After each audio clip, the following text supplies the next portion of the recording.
Good afternoon, ladies and gentlemen. Thank you so much for being here and welcome to the third day of ATM. Almost the end of the day. Before I introduce this wonderful group of panelists, allow me to introduce myself. My name is Ilham Belouki. I'm an experiential learning manager and senior instructor at Dubai College of Tourism, a vocational college that is backed by Dubai Economy and Tourism. So on a daily basis, I deal with the new generation and I support them in finding opportunities in the industry, as well as working with some talent agencies who recruit people of determination, and we collectively work towards the same goal of finding them equal opportunities in the industry. My passion personally has always been tourism and hospitality. But more so recently, I've been enjoying discussing recruitment strategies, diversity, loyalty, and retention, and hearing of success stories emerging from this region, which is something I'm so excited to do with all of you here today. So without further ado, Mira, can I ask you to introduce yourself, please? Good afternoon. I'm Mira Zakharia. I'm the HR director at RAC TDA, Ras Al Khaimah Tourism Development Authority. I recently joined RAC TDA, and we will be talking today about the magnificent working environment that we're having at the authority. And I'll introduce also the authority. The authority was developed in 2011, and the purpose behind it is to promote Ras Al Khaimah tourism and hospitality industry. So in our daily work, we deal not only with our employees, but also we deal with the Ras Al Khaimah tourism talent, and we try to develop it and make sure that the development of this talent will lead to a successful strategy implementation for the Emirates. Thank you. Thank you so much, Eva. Eva? I'll try this one. Yeah, it works. So my name is Emiratisation, heading HR for Middle East and Africa for DHL. And I think a lot of similarities with the hospitality sector when it comes to the same pool of people we are sourcing from. Passion for diversity, heading also the DNI in globally for DHL, and having the pleasure to work with some panelists, some initiatives, and I'm sure we'll talk about that a bit later. Thank you. Thank you, Eva. Rajesh? My name is Rajesh and I head HR for Intercontinental Hotels Group, India, Middle East and Africa. And my passion is HR. That's what I love doing, and that's what I eat, live, breathe, and that's what I enjoy. Thank you. Good afternoon, everyone. My name is Asya Richa, and I'm the founder of Evolving Women, an impact organization based here in Dubai. We work with unemployed women who come from difficult backgrounds in emerging countries. We have operation in 9 countries across Africa, 3 countries in the Middle East. And I have the pleasure to be here today with 2 of our partners on the panel to tell you more about how we approach diversity and inclusion when it comes down to minority groups. Thank you. Thank you very much, everyone. So we'll kick off the session. I'll start by asking you, Rajesh. So from your experience, obviously with all these years in recruitment, and you said HR is your passion, can you tell us a little bit about how much the talent pool has changed? So one would be within the demographics, but also not purely demographics, but what are their values now and how has that changed over time? Thank you. This is a very interesting question. Yes, of course, there has been a shift in the demographics, and we see lots and lots of millennials now who are coming into either are already leaders within the industry or are emerging leaders. And needless to say that there is a lot of influx of Gen Zs now into our workforce. I have a lot of IG representation in the room, and they're all millennium leaders. Yes, needless to say that with the change in the workforce, the change in the demographics, there is a change in what they are seeking as a value from the business. The beauty of the situation, the way I see it, is that whilst in the workforce and in the mid-management levels, we have millennials and we have Gen Zs. In senior leadership roles in hotels, we have a fair distribution of the Gen Xs. Yes. So for us, I think the answer lies in being able to create those paradigm shifts in the Gen X's so that we're able to manage the Gen Z's and the millenniums more effectively. In terms of the values, the value that they are seeking, in a few generations ago, what an employee would seek is a fair comp and ben offer, a compensation and benefits offer from an organization. Today that has shifted. Today's workforce looks at what we call as a total rewards offering. So yes, in the total rewards offering, they are seeking good compensation, they are seeking good benefits. But the third pillar of the total rewards philosophy is learning, development, career progression. That's very important as an employee value proposition. And the fourth one, which is very, very important, is what we call as work lifestyle. So what's important now is work-based culture, flexibility, wellness, facilities, communication, recognition, and DE&I. When I define this workforce, yes, they display a drive, and sometimes I say a drive almost bordering impatience, to learn and to grow and to progress in their careers, which works very well for IHG because, at the pace at which we are growing, we do need a robust talent pipeline, and that does come from this generation of employees. They are seeking to work in an organization which has a focus on DE&I, so they want to associate themselves with the human face of the organization, which is very important. And diversity works very well for us. I'll give you a small example. In our Dubai office, we have 26 nationalities under one roof, and it does wonders for the business. And last but not the least, what they are looking at is flexible working. They are looking at a work-life balance. They have their passions beyond the shop floor. So for any organization that is seeking this workforce, they have to make sure that they have this very important attribute of flexibility in what they are offering to this generation of employees. Yes, and it almost becomes like a balance, as though, I'm willing to give as much as I get, right? And there's a balance there as well. So when we see that there's quite a bit of flexibility coming in, the harder you're willing to work for that as well. So now there's a very different shift on this generation and their mindset. Absolutely, yes. So just to put a pin on the Gen Zs, I want to go a little bit more into the benefits and schemes. So with that, I'd like to ask you, Mira. So I know that there's a very interesting success story coming out of RAC TDA. So if you could tell us a little bit about how you have implemented very interesting recruitment strategies that are now leading into retention and loyalty as well, right? So please go ahead. So when it will come to the recruitment, or let's call it the talent acquisition and attraction strategies, it is all about networking. Network, network, network. Attend events that are similar to the industry events we are in today. Attend the local events, work with the local governmental bodies, attend their activities, coordinate with universities, with colleges, with training programs that are available, or providers. Make sure that you are also connected with the alumni groups around. So network as much as possible. Partner with recruitment agencies. What's happening nowadays, we're having this very long list of recruitment agencies. All of them are well-known names, really good names, but we are not partnering with them. By partnering, I mean let them know about your culture, about your values, what you are searching for, what is your interest, what is your full talent acquisition strategies, and make sure that they are not the external recruiter, but they are your partner, and they will deal as if they are your internal recruiter, and they are getting you the top talent pool, the diversified one that is meeting your requirement. So also, when we are talking about the attracting the talent, work on your branding. Branding is really essential. By branding, create your company brand, your organization brand. Make sure that the talent pool is aware about your values, about your culture.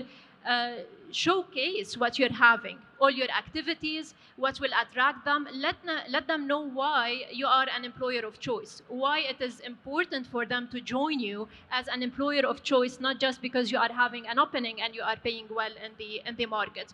So There are a lot of recruitment strategies. It's not only one recruitment strategy and not only one remedy, but make sure that whatever strategy you are having, whatever strategy that is developed to meet your business need, it is based on networking and branding. So with that in mind, can you tell us a little bit about those lifestyle schemes that you've created for your staff? So as Rajesh, as you mentioned, nowadays employees, especially the Generation Z, they are joining us. They are the new power joining our teams. They are not only interested about the compensation that or the pay scale that we are having. It is important. They will ask about it, but it's not the only thing that they are searching for. They are also searching for the benefit scheme that we are providing. They are searching for the flexible working hours, for the healthy working environment. They will ask with whom I will be working. Let me meet those people first. I want to make sure that I want to work with them. So at RAC TDA, we proudly implemented through years a very long list of benefits programs. Not to forget them, I wrote them on a paper, so bear with me. It's a very long list, but it's an interesting one. So we're having what we call our events calendar. It is an internal calendar for our employees. We're having more than 20 events per year. We celebrate with our employees those events. We're talking about the Happiness Day, Mother Day, Father's Days. Just count all the days through the years. But it's not only having those events as much as letting our employees organize those events, feel that they own them, that they are part of those events and being happy to participate in them. So they will be proud to talk about them. We celebrate the birthdays, and all the other events in what we call the Friday breakfast. So our Friday breakfast is the gathering that we have every Friday, no exception. All our employees will be there and we will be sharing the new messages, celebrating all the successes that we're having and talking with our employees. So it is a way to make sure that all our employees are connected and our communication is really effective. Recently, we had in Ras Al Khaimah a sports tournament. So it wasn't only for RAC TDA, but a lot of other organizations and companies in Ras Al Khaimah participated in this football tournament, and it was fun. It was really something fun. We're providing schooling as part of the normal also benefit schemes. We're having the casual Friday, so I'm sure that many companies also are having the same casual Friday. The Emiratisation internship, it's something that we are applying, and it was successful in the past years where we will ask Emirates National fresh graduate to join us on an internship program, and we were successful employing some of them in RAC TDA, and they are with us since few years too. We're having Grab a Snack. So we're having a cabinet at our office. It's full of snack, really delicious snacks. Now you're having another reason to visit us, where employees can pass by at any time and collect the snack that they want. You are awesome. It's another initiative. So it's a card, and an employee can give it to their colleague just because their colleague did something really awesome and they want to thank them for it. And we talk about it. So it's not only that we will give the card, but we will talk about it. We will make it really, we will make everyone aware about that and about what they achieved. And throughout these initiatives, so you're consistently not only obviously meeting their needs in terms of their values, but also you're recognizing their efforts and all in all just translating into this loyalty. For sure. And for recognizing efforts, there is also another initiative that we're having, which is UROC. So it's the Employee of the Month. Other companies will know it as Employee of the Month. We call it UROC, where employees will nominate their colleagues just for the extra mile they went, an achievement they did, for whatever reason they see they need to nominate them, and a committee will select the Employee of the Month. This employee will get a rock. It's a real rock, where their colleagues will write some notes on it and they will keep it on their desk. So as such, we are celebrating our colleagues' achievements, but also we are doing it in a really fun way. In Ras Al Khaimah, we were the first governmental authority to apply the remote working from home. So we're having 2 days working from home policy. And for the people who chose not to work from home, we are compensating them. We are paying for this instead of this time off. So it is compensated. It's something that they can choose, or working from home or working from office, and being compensated for that. Oh, that's interesting. Flexible working hours, it's also something else that we're having. And RACFAM, you know Faz'a, you know similar programs that are in the market. This is a Ras Al Khaimah program that we're having. It's a card. We're having a lot of offers in it. And it's not only for Ras Al Khaimah Tourism Development Authority employees, but it is for all Ras Al Khaimah tourism employees, for all the companies in Ras Al Khaimah. And the purpose is it's another benefit. It's additional, so people will get discounts. They can participate also in some events in Ras Al Khaimah. But it is having a return to the economy of Ras Al Khaimah in a way that we are encouraging the small and medium businesses in Ras Al Khaimah too. So we're having the different leaves policies, we're having the end of service accrual that are more generous than the labor law. And this is a point that I always mention. Labor law is there, this is the minimum requirement that we need to follow. Make sure that you are generous. Make sure that you will give more than the law is requiring. It will not cost you much, but it will affect your retention. It will also increase your engagement. The last thing that we're having, and this is the big hit, it is the lifestyle credit. So the lifestyle credit, it's an amount of money that we're having for every single employee, and it's a significant amount that employees can benefit from it on a yearly basis. They will choose how they will benefit from it. They can go for a spa, for a vacation, for a trip, for a medical service that is not covered by insurance. They will choose. It's their call. We don't ask, we don't question. And then they will give us the expense report, and we will be paying it. So it's a combination of all those. I'm sure that other companies also are having really creative ideas. It's more that some of those ideas came from employees. So we listen to our employees. We're having one-to-one with employees. We listen to their ideas. And believe me, a lot of those ideas are amazing. Just if you'll apply them, if you listen to their needs, and you will make sure that you are considering their request, the feasible one, the one that are doable. This will help a lot in the retention. Wow, that's phenomenal. Especially with regards to the lifestyle credit. I think that's the one that always grabbed my attention. It is. Excellent, Mira. Now, moving back to the topic of Gen Z. So I remember a time when I was joining the industry, and I often say this, that people tend to think, oh my God, the millennials are coming, right? And it was always like, what were they going to be like? They don't stay at companies for too long. And we were always trying our best to make sure we meet them halfway. So now with the Gen Zs that I work with almost every day, and I help them join the industry, I sometimes hear, and like we're discussing here today, we hear their demands, we hear what they're looking for, and they're actually realistic to a certain extent, where like, yeah, you know, work-life balance, we're all trying to achieve it, but we don't really work towards it, right? So now listening to them, but also understanding the industry, we need to find a way to work, you know, meet them halfway. So my next question is for you, Eva. Can you tell me about the shift that you see within your organization with the difference in generations that are coming through? But also, I know that diversity means something different to your organization as well within DHL. So if you can shed some light there.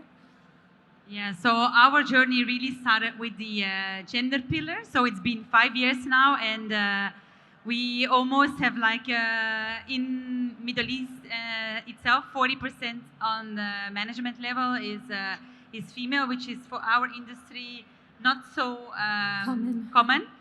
And that's one thing.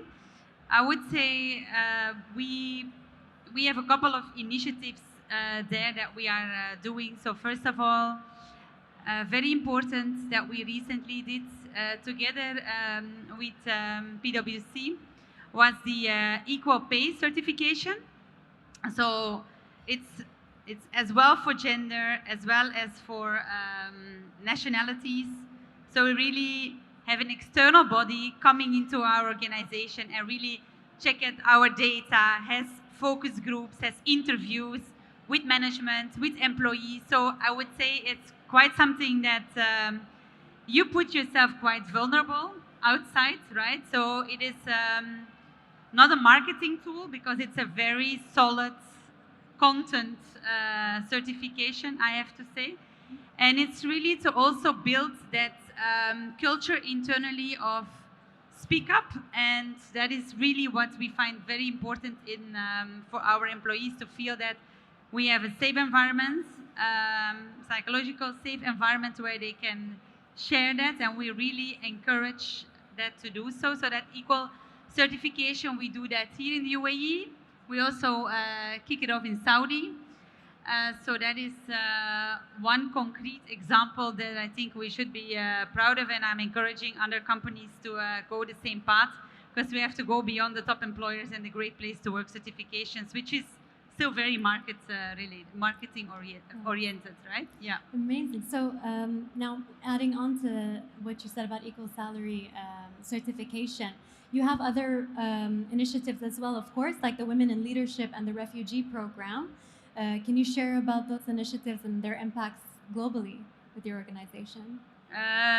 Refugees, I think it's a very beautiful example where we are engaging with a group of refugees that we also provide training programs. We give them the confidence to really be employable. So that is one concrete example where we bring them on board for almost 1 year. We're actually renewing them until their papers are basically in order, because I think that is a very big struggle for them. And we're making that material available for other organizations to use the same kind of learning available if they want to do something similar. That is one thing. The other, I think, is more common across different organizations is our flagship program is Women in Leadership, fifth edition in a row. We're kicking off next week in Turkey, and this is also one of the ways how we got to work together with Evolving Women. So when we engage with organizations like yourself, Asia, we really make sure that it's not just like lip service and we have a few employees that we hired. We really want to make sure that we have the long-term plan in place. So in the example of Evolving Women, whenever we hire them, we have some people from Kenya, Zimbabwe, where we look at we are multinational, so we have also operations there. So we make sure that we can connect them back home. So 80% of the time we have an opportunity to hire them back in their home country. So that is really important for us to create that connection. So just really supporting these underprivileged communities, providing them with the training, then sending them back basically home to, use that learning in their own communities. So you were talking about this platform. So is it like how does this platform work, and how do you make this accessible? Is it for DHL globally, or is it something that is now open for other organizations? You're talking about the material for the refugees? Yes. Yeah, this is something that we work together with organization Mindtree Revolution. They are actually in South Africa, and all that material we really make it available for other organizations. Absolutely. Yeah. Okay, excellent. And it's kind of like a subscription program. So then organizations can come, subscribe to this platform, and then absolutely go through it. That's amazing. So of course, Asia, this topic resonates with you a lot, and you're involved here as well. So can you share with us the work that you do with underprivileged communities? Yes, thank you. Thanks, Eva. So we work with unemployed women who come from very difficult backgrounds. They are mainly based in Africa. We work in 8 countries across Africa, and we offer them a skill development program that allows them to prepare to enter the job market in hospitality, logistics, and luxury retail. So we take them on a program that allows them not only to prepare, but also to be able to stay in the UAE or in the Middle East for a couple of years at least, so that they can gain the skills, they can gain the knowledge, experience, and as Eva was saying, the idea and the ultimate objective is for them to be able to return home to their home country and being able to bring that experience back. So one of the things that we really enjoy the most, we're working with DHL, is that there is the plan for most of them to be able to return back to South Africa or Zimbabwe and be able to work in DHL there locally. So this is really in a nutshell what we do. We've been in operation since 2017.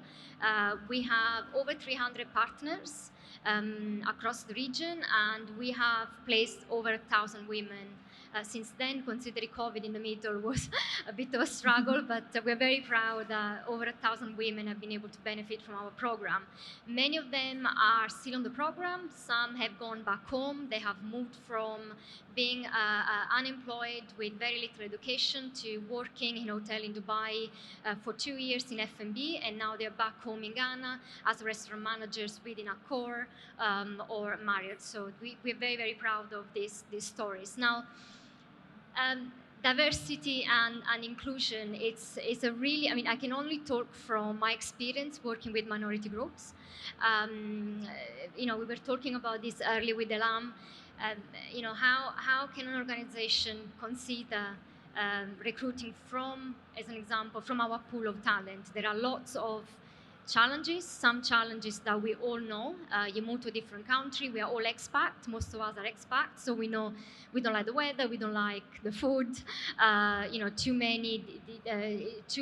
multicultural, so there are lots of challenges that we deal with, that we are aware of. There are other challenges that come, as an example, from our talent pool, things that we give for granted. What is an ATM machine? So we have had ladies contacting us in the office, telling us that they had not been paid for 3 months from the hotel. At which point, of course, we called the HR right away. What is happening? So they had been given the ATM card, but actually the ladies don't know how to use an ATM card. So these are some of the challenges that also you have to think about when you're working with, as an example, minority groups from our organization. More macro level, I think it's important that you understand what is your diversity strategy. We work with organizations in Dubai that actually don't have a diversity strategy as such, so they only work by quota. We need 50% female male, or we need 10% from this country. I think it's important to understand what type of diversity strategy you need based on your core business, your clients, your stakeholders. Where do you want this diversity to come from so that it can be effective as well with the customers you work with, your guests or your stakeholders? And then think of your inclusivity strategy. How do you, once you bring all these talents into your organization, what are the policies, what are the training you're going to do and deliver so that the team actually can be prepared to make that environment inclusive? And then the last thing that we don't always talk about, bias. There are lots of bias, and I think we really have to be open about this. When we started, 10% of our talent pool was applying for F&B roles and would secure jobs in F&B or front office or admin. 90% as a default would go into housekeeping. Now, 6 years later, we have the opposite. Only 10% of our talent pool goes into housekeeping. Why is that important? Because when we started, we couldn't challenge anyone. We had to actually get the ladies to demonstrate. Although I'm from this country and my English might not be as good as your English, I can prove myself, and within 3 months, I can become a chef because that's what my passion is. So there are also bias we need to look at. And there is actually, it's called the implicit test bias by Harvard. If you have listened to me before on a different panel, it's something I always mention. It's free. Please do it. It's fantastic. I was shocked to find out my bias working with minority groups. But I think, you should all do it. It's eye-opening. I do remember you discussing this once at the panel, well. Yes, and I think it's very interesting because you don't even realize that you are actually at fault for a lot of those things, right? And Yes. it's really interesting to be that self-aware and then apply that realistically in the workplace, especially when you're in such important positions of recruitment and L&D and so on. Could you tell us a little bit about the program specifically? So how what's the process? How do you recruit them? What's the training and the learning that they go through? And then obviously you've mentioned the end result, but just a little bit of how we get them to the point of employment. Yes, yes, and there are so many people in the room who can actually explain that for me because we work with all of you. So we have an assessment process that takes into consideration their psychological behavior. We have behavioral psychologists that run the assessment. We have tests from, of course, HIV, all the medical tests that they will do here in the UAE to be able to receive a visa. From a training point of view, there are, of course, basic skills like interview skills. How do I interview with Rajesh or with Eva, who have interviewed? You have a huge amount of experience as an interviewer. So how do I interview? My CV, confidence. We do a lot of training on self-leadership, financial literacy. I'm going to go from earning $2 a month, US dollars a month, to earning $600 a month. How do I manage money? What's my relationship with money? So we give lots of life skills that they can use when they actually travel, and lots of technical skills, barista training, mixologist training, and then depending on the area and the area of work and the field of work, then we can do more ad hoc training. We work with Accenture, PwC, Microsoft, so our training comes from their education department. PwC Academy is one of our trainers. So yeah, that's very much the curriculum that we run on the side. Yeah, and of course that all feeds into the loyalty at the end of it in an organization once they're there and really how they apply themselves, right? Coming from such communities. Yeah, I think it's a very interesting topic, loyalty now, because we have always based the measurement of loyalty on how long that employee stays in the company, and we have always sort of measured how good HR is on how long an employee stays in the company. Now things have changed completely. So it's more about how much can you get out of the employee when he's with you or she's with you, right? That's how good HR needs to be. Yeah, let's see, Rajesh. Is that your point of view right? on the topic?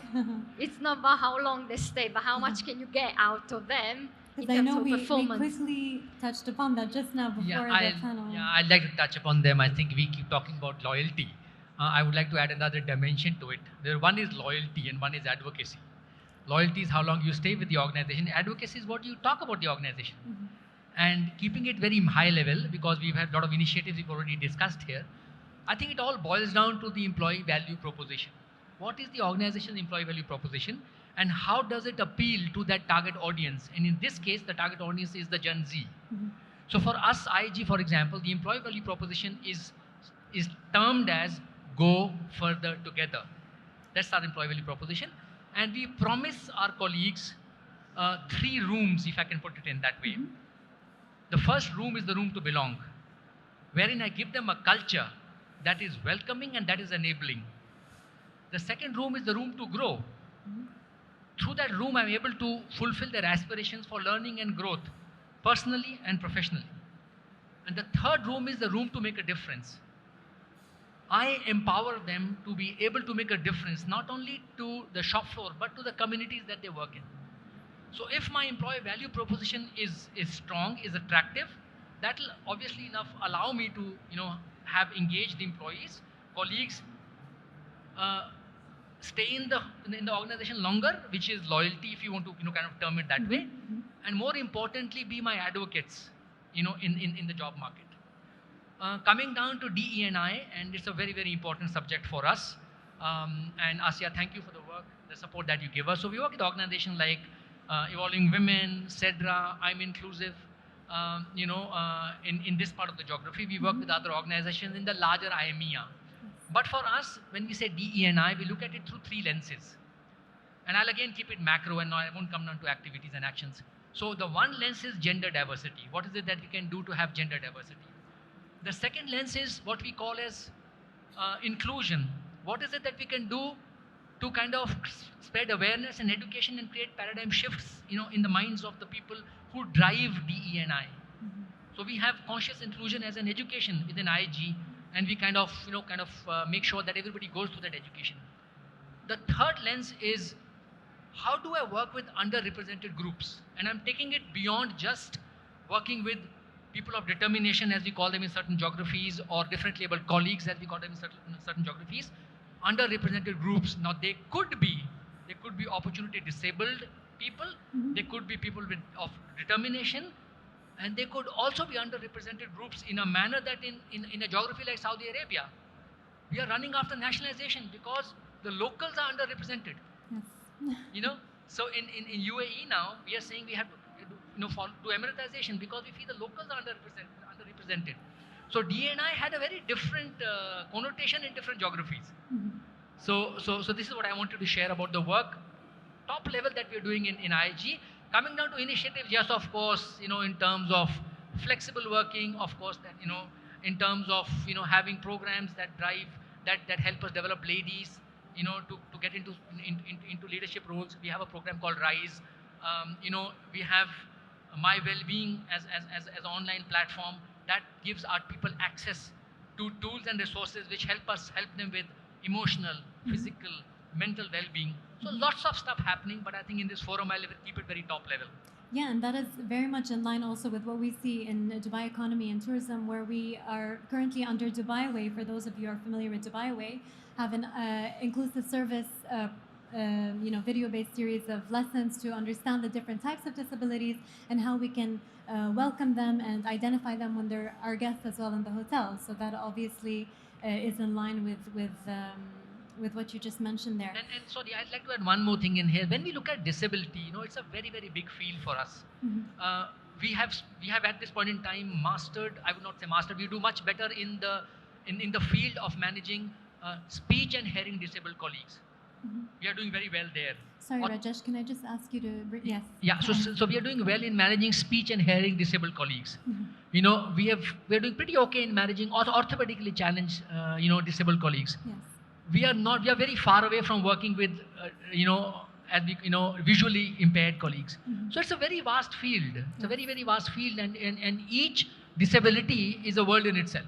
Of course. So I think a lot of passion is there, a lot of dedication is there, but it's a very long-term project. Definitely, and we have to take these small steps to ensure that we're providing them with equal job opportunities. Absolutely, yes. Now, another topic that you mentioned, which I'm glad you picked up on, was keeping in mind the new 2% Emiratisation laws now.